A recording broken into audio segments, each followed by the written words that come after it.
오늘 설교의 제목은 성도를 섬기는 연보입니다. 다른 제목으로 예루살렘 성도들을 위한 헌금이라고도 할 수 있겠습니다.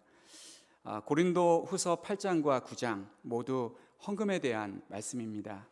차이점이 있다면 8장은 헌금을 드려야 하는 당위성에 대해서 말씀하고 있고, 어떻게 사도 바울이 설명하고 있냐면 우리를 위하여 가난하게 되신 그리스도의 은혜를 생각해 보라 라고 하면서 당위성에 대해서, 헌금을 드려야 하는 이유에 대해서 말씀하고 있고, 9장은 성도가 하나님께 헌금을 드리면 하나님께서 축복하신다는 내용이 기록되어 있습니다.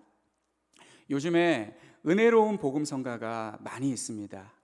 80년대, 90년대 목사님들은 청년들이 통기타를 치면서 복음성가를 부르면 교회 음악이 세속화될까봐 반대하셨습니다. 교회의 거룩성을 지키기 위해서 복음성가 부르는 것을 좋아하지 않으셨습니다.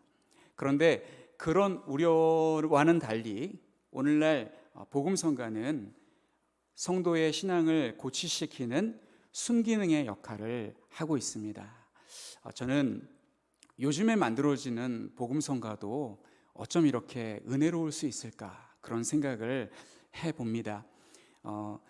그 중에 요즘에 이제 우리 교회에서 전도사님들이 찬양 인도하면서 하시는 찬양을 보면서 배운 찬양인데, 주가 일하시네라는 찬양이 있습니다. 제가 찬양을 잘 못하기 때문에 가사를 읽어드리겠습니다.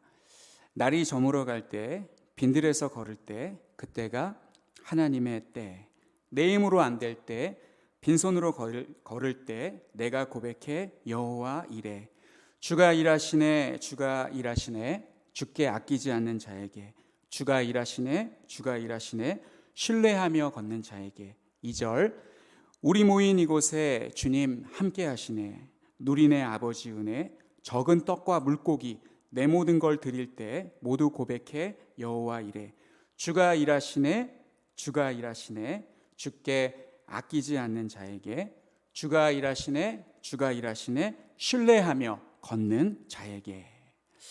저는 이 찬양이 굉장히 가사가 세련되었고, 또 요즘에 정말 만들어진 복음성가 가사 같다라는 느낌을 받았는데, 중간에 후렴 부분에 주께 아끼지 않는 자에게 라는 부분이 마치 하이든의 놀람 고향곡처럼 우리 심령에, 제 심령에 훅 들어오는 그런 느낌을 받았습니다. 이 하이든의 놀람 교향곡은 어떤 곡이냐면, 당시에 이제 귀족과 왕들이 교향곡 연주를 음악가들이 하면 러닝 타임이 3시간 가까이 되었기 때문에 대부분 잠을 잤다고 합니다.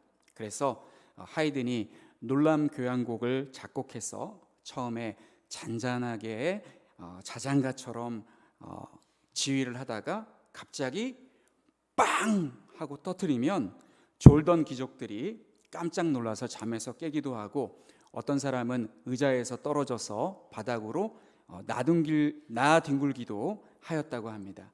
저는 이 찬양의 가사가, 이 찬양을 부를 때 그런 느낌을 받았습니다. 잔잔하게 날이 저물어 갈 때, 빈들에서 걸을 때 하면서 이렇게 아주 감미로운 찬양이군 하면서 부르고 있는데, 갑자기 주가 일하시네, 주가 일하시네, 주께 아끼지 않는 자에게. 이거 요즘 찬양의 가사 같지 않은 그런 내용이 있네 하면서 이 찬양 부를 때마다 이 아끼지 않는 자, 이 부분에 항상 도전도 받고, 또 저의 잠들어 있는 심령을 깨우는 것 같습니다. 이처럼 사도 바울은 아직 관계가 완전히 회복되지 않은 고린도 교회 성도들에게 예루살렘 교회를 돕기 위한 연보를 준비하라고 요구하고 있습니다.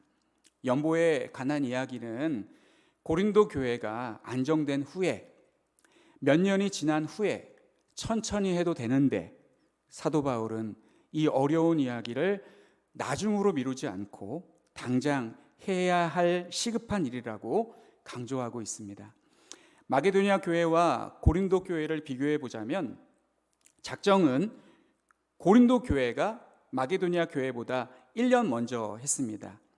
고린도 후서 8장 10절 말씀 제가 읽어드리면 이 일에 관하여 나의 뜻을 알리노니 이 일은 너희에게 유익함이라. 너희가 1년 전에 행하기를 먼저 시작할 뿐 아니라 원하기도 하였은즉.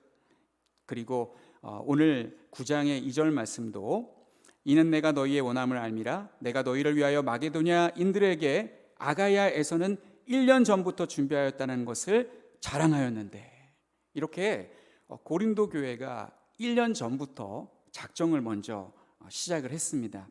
그러나 헌금을 정작 먼저 한 교회는 마게도니아 교회였습니다. 마게도니아 교회가 고린도 교회는 벌써 작정을 했다더라 라는 이야기를 듣고 분발하여서 먼저 헌금을 하였습니다.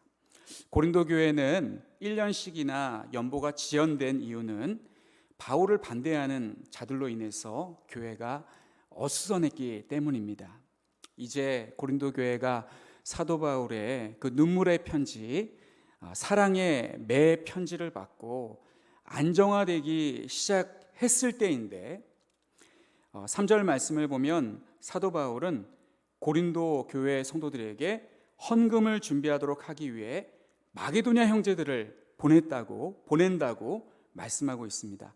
3절 말씀에 보면 그런데 이 형제들을 보낸 것은 이 일에 너희를 위한 우리의 자랑이 헛되지 않고 내가 말한 것 같이 준비하게 하려 함이라.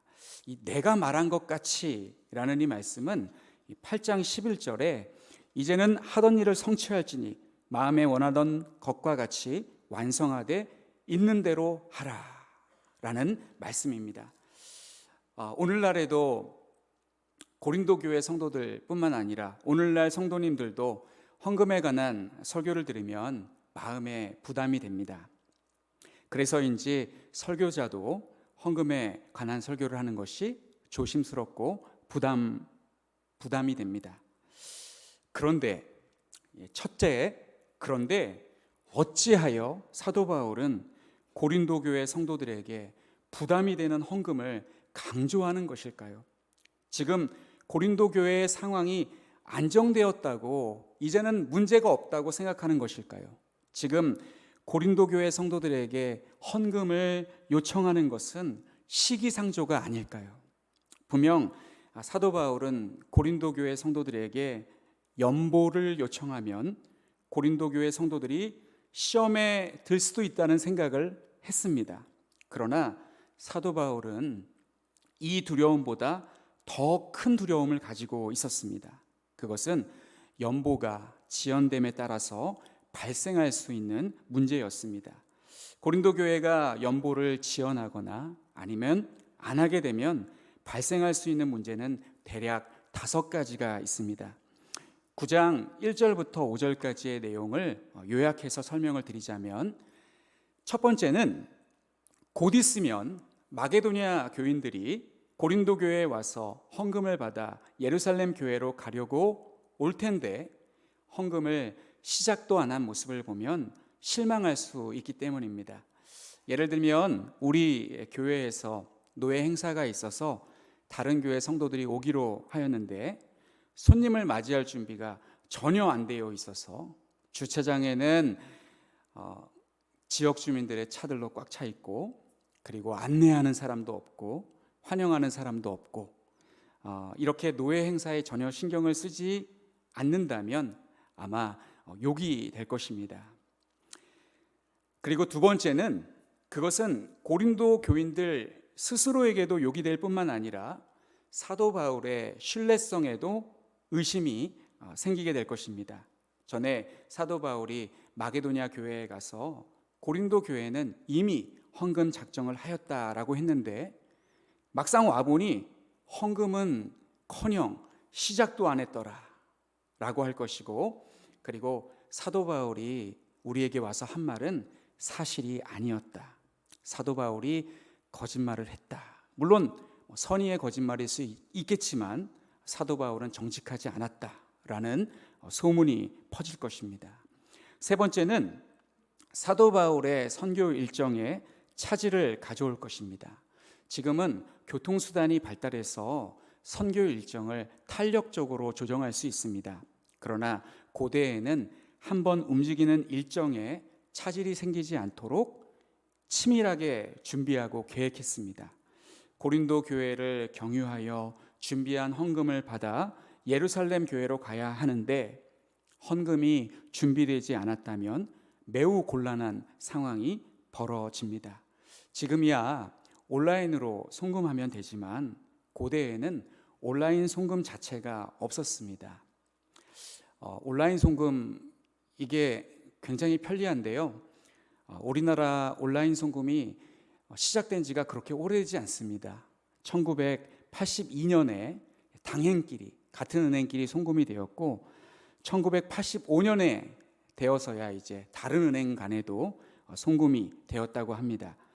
고대에는 온라인 송금 같은 것이 일절 없었기 때문에 상상도 할 수 없는 일이었기 때문에 직접 돈을 받아서 전달해 주어야만 했었습니다.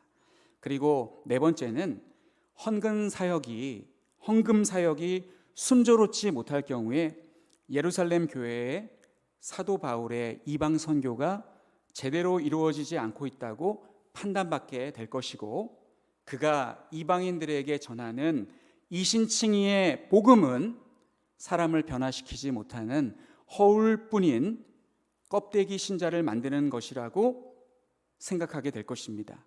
그리고 다섯 번째는 유대인 성도들로 이루어진 예루살렘 교회와 이방인 성도들로 이루어진 고린도 교회가 주 안에서 서로 하나라는 유대 관계가 깨지게 되어서 유대인과 이방인은 기름과 물처럼 서로 섞이지 못하고 분리되고 말 것입니다. 그래서 사도 바울은 아직 관계가 회복되지 않은 고린도 교회 성도들에게 헌금에 관한 어려운 이야기를 꺼낼 수밖에 없었습니다. 그러나 사도 바울은 헌금을 강요하기보다는 헌금하는 자에게 하나님께서 베푸시는 네 가지 축복에 대해서 말하므로 그들이 자발적으로 헌금에 참여하도록 독려하고 있습니다. 오늘 본문 6장부터 15절까지가 그 6절부터 15절까지의 말씀이 바로 그 내용입니다. 두 번째는 헌금하는 자에게 베푸시는 네 가지 축복입니다. 첫 번째는 물질적 축복을 더욱 풍성하게 받을 것이다 라고 말씀합니다. 6절부터 10절까지 기록되어 있습니다. 어떻게 말씀하고 있냐면 이것이 곧 적게 심는 자는 적게 거두고 많이 심는 자는 많이 거둔다는 말이로다.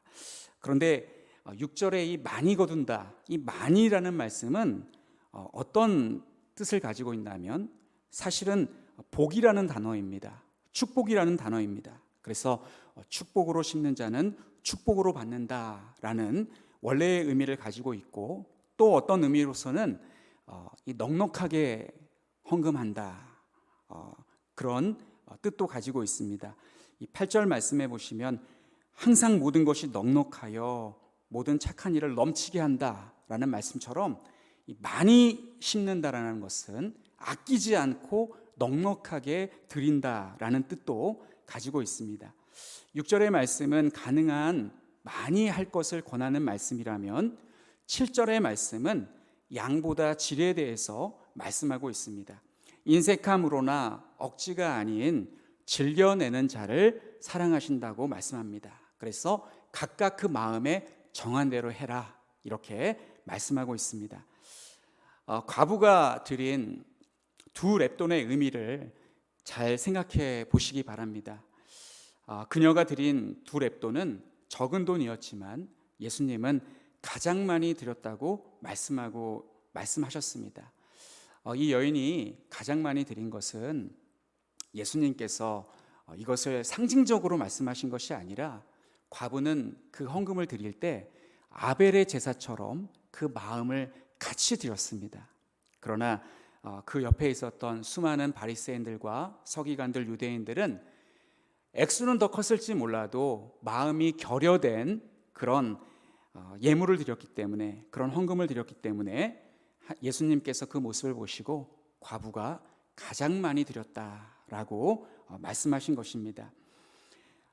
그런 의미에서 하나님은 헌금하는 자에게, 마음을 같이 드린 그 자에게 우리가 알 수 없는 방법으로 복을 주시겠다고 말씀하고 있습니다. 넉넉하게 풍성하게 채워주신다라고 말씀합니다. 농업이나 자영업을 하는 분들은 하나님께서 그해 농사가 풍년이 되게 하신다든지, 아니면 장사하시는 분들은 손님을 구름대같이 몰아주셔서 영업이익이 많이 발생하다든지 하는 방법으로 축복하시겠지만, 이제 회사에 다니시는 샐러리맨들, 그리고 오피스 레이디 같은 분들, 이 고정된 월급을 받으시는 직장인들은 하나님께서 어떤 방식으로 복을 주실지는 잘 모르겠습니다. 그러나 하나님은 우리가 알 수 없는 방법으로 복을 주실 줄로 믿습니다. 그러면서 이 9절의 말씀을 보시면 이 기록된 바라고 하면서 시편 112편 9절 말씀을 인용하고 있습니다. 그가 재물을 흩어 빈궁한 자들에게 주었으니 그의 의가 영구히 있고 그의 뿔이 영광 중에 들리리로다. 이 말씀, 우리가 지금 보고 있는 9절의 말씀과 완전히 일치하지 않지만 확실히 시편에 있는 말씀을 인용한 말씀입니다. 여기서 그의 의가 영원토록 있다라고 말씀하고 있습니다. 그리고 이 시편 112편 9절 말씀 외에도 이 구약 성경에 보면 아끼지 않고 드리는 자에게 하나님께서 축복하신다라는 말씀이 몇 군데 더 있습니다. 신명기 15장 10절 말씀입니다. 우리 함께 읽겠습니다. 너는 반드시 그에게 줄 것이요 줄 때에는 아끼는 마음을 품지 말 것이니라. 이로 말미암아 내 하나님 여호와께서 내가 하는 모든 일과 내 손이 닿는 모든 일에 내게 복을 주시리라. 잠언 11장 25절로 26절. 구제를 좋아하는 자는 풍족하여질 것이요 남을 윤택하게 하는 자는 자기도 윤택하여지리라. 곡식을 내놓지 아니하는 자는 백성에게 저주를 받을 것이나 파는 자는 그의 머리에 복이 임하리라. 아멘. 저는 잠언 11장 26절 말씀이 좀 강해서 이 말씀을 뺄까라는 생각도 했었습니다. 곡식을 내놓지 아니하는 자는 백성에게 저주를 받는다. 이 말씀을 굳이 할 필요가 있을까라는 생각이 들었기 때문입니다. 그런데 그때 하나님께서 저에게 어떤 감동을 주셨냐면, 말씀 그렇게 함부로 빼거나 더하지 말아라 라고 설교 준비하면서 그 표시된 그 주석에 나와 있는 그대로 인용 구절 그대로 읽어라 라는 그런 감동을 주셔서 26절 말씀까지 읽어드렸습니다. 오늘 이 축복에 대해서 말씀하실 때 9절에는 그의 의가 영원토록 있다라는 말씀이 나오고, 10절의 말씀에는 심는 자에게 씨와 먹을 양식을 주시는 이가 너희 심을 것을 주사 풍성하게 하시고 너희 의의 열매를 더하게 하시리니, 이 의의 열매에 대해서 말씀하고 있습니다. 이 말씀을 통해서 하나님께서 주시는 물질의 축복은 의로운 축복입니다. 일반적으로 물질의 축복이 의를 겸하기는 쉽지 않습니다. 그러나 하나님께서 주시는 물질의 축복은 어느 누구에게도 피해를 주지 않고 모든 사람이 칭찬하는 의로운 축복입니다. 이러한 복을 주시겠다라고 하나님께서 약속하고 있습니다. 두 번째는 11절 말씀에 보시면 어떤 축복이냐면, 예루살렘 성도들이 하나님께 감사하는 축복을 받게 될 것이다 라고 말씀합니다. 너희가 드린 그 헌금으로 예루살렘 성도들이 하나님께 감사하게 될 것이다 라고 말하고 있고, 그리고 세 번째는 이방인 고린도 교회 성도들의 믿음의 진실성을 확인하게 될 것이다. 콧대 높은 유대인 그리스도인들, 예루살렘 교회 그리스도인들이 이방인 그리스도인들을 자신들과 동일한 하나님의 선민으로 받아들이는 축복을 받게 될 것이다 라고 말씀합니다. 그리고 12절 말씀해 보시면 봉사의 직무가 나옵니다. 12절에 이 봉사의 직무가 성도들의 부족한 것을 보충할 뿐 아니라 사람들이 하나님께 드리는 많은 감사로 말미암아 넘쳤느니라 라고 말씀하고 있고, 그리고 13절에도 이 직무로 증거를 삼아 너희가 그리스도의 복음을 진실히 믿고, 이 12절과 이 13절에 나오는 이 봉사의 직무, 이 말씀에 대해서는 좀 설명을 해드려야겠다라는 생각이 들었습니다.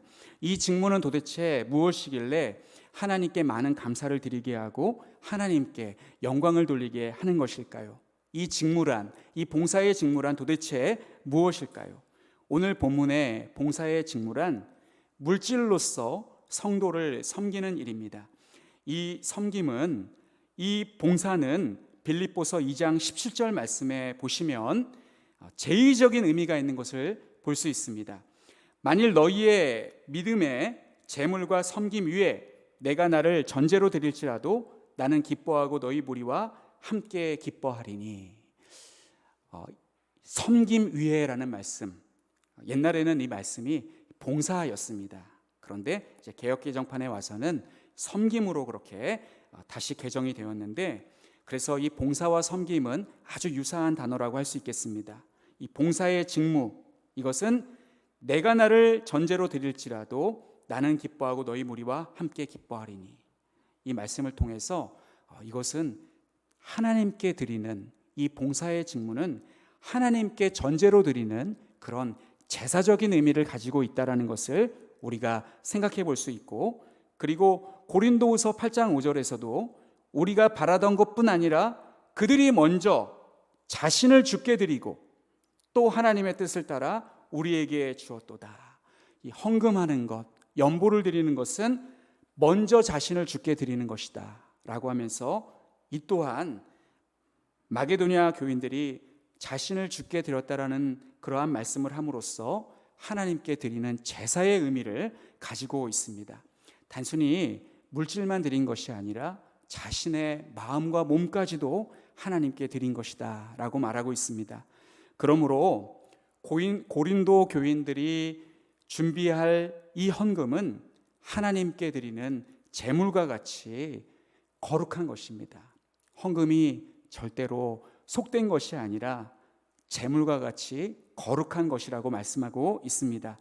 이 헌금은 예루살렘 교회 성도들의 빈곤 문제를 해결할 뿐만 아니라 고린도 교회 성도들이 유대인 성도들 이상의 진실한 믿음을 가지고 있음을 확인시켜 줄 것입니다. 네 번째 축복은 예루살렘 교회 성도들이 고린도 교회 성도들을 위해서 기도하고 사모함으로써 이방인 성도와 유대인 성도 사이에 아름다운 교제가 일어나고, 그리고 이방 교회와 예루살렘 교회의 유대가 더욱더 강화되고, 그리고 이로써 그리스도의 한몸된 교회로서의 일치가 이루어지게 될 것입니다. 이러한 축복을 받게 된다라고 하면서 고린도 교회 성도들에게 헌금할 것을 사도 바울이 요청하고 있습니다. 고린도 교인들의 헌금은 이스라엘을 통하여 구원받은 만민이 실제로 하나가 될 것이라는 구약 성경의 예언을 성취하는 첫 신호가 될 것입니다. 어떤 말씀이 있냐면 미가서 4장 1절과 2절 말씀입니다. 우리 함께 읽겠습니다. 끝날에 이르러는 여호와의 전에 산이 산들의 꼭대기에 굳게 서며 작은 산들 위에 뛰어나고 민족들이 그리로 몰려갈 것이라. 곧 많은 이방 사람들이 가며 이르기를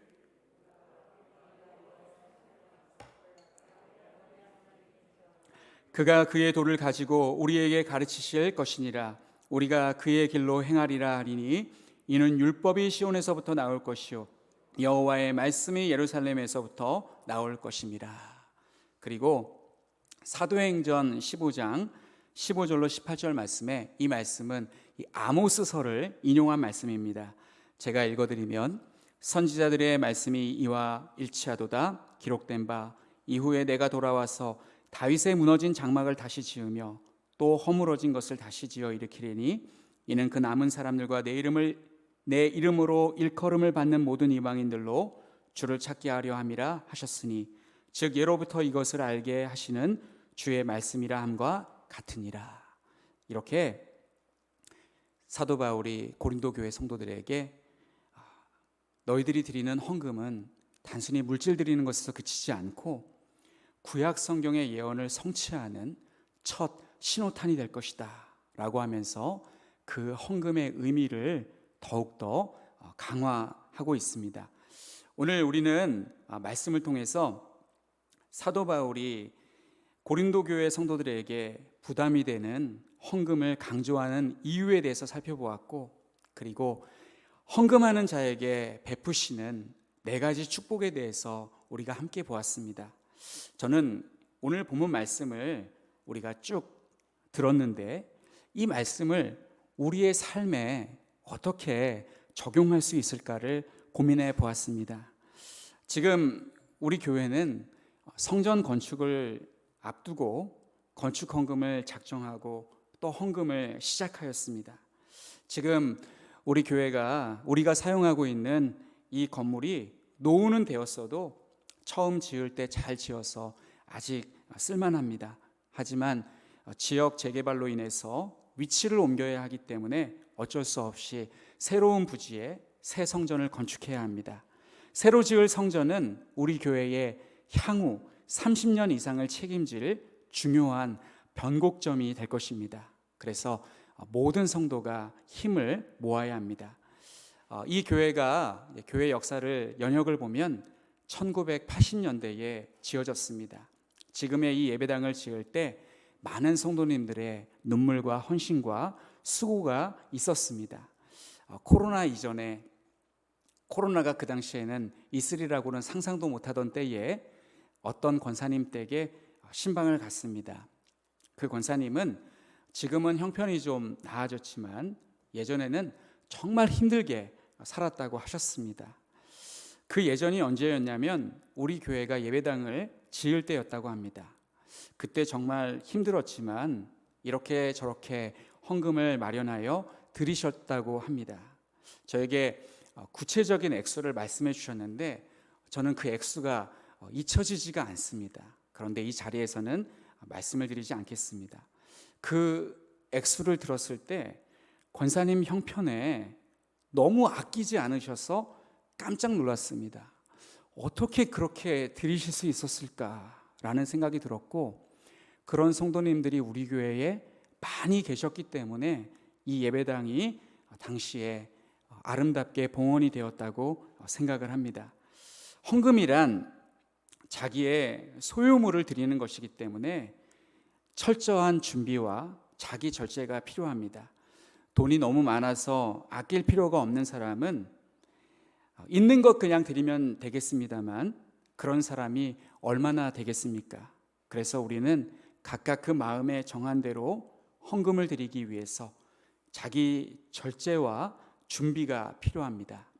성경은 남에게 베풀기 위해서 그리고 하나님께 드리기 위해서 자신의 것을 아끼지 않는 사람에게 하나님께서 의의 열매로 갚아주시겠다고 약속하셨습니다. 그 헌금은 절대로 버리는 것이 아니라 그것은 심는 것이다 라고 말씀하셨습니다. 그래서 우리는 오늘 본문 말씀을 마음에 새기고 고린도 교회 성도들 못지않게 오늘날 우리들도 살아가기 힘들지만 그래도 다른 사람을 돕기 위한 헌금과 건축을 앞두고 있는 우리 교회의 현 시점에서 자신의 재정에서 연보의 비중을 늘리고 자신의 욕구를 충족시켜 줄 수 있는 여행 경비, 취미생활, 여가생활, 외식비 등을 줄이며 헌금에 힘쓰신다면 그 사람은 자신이 포기한 기회 비용보다 더 놀라운 하나님의 축복과 은혜를 받으실 줄로 믿습니다.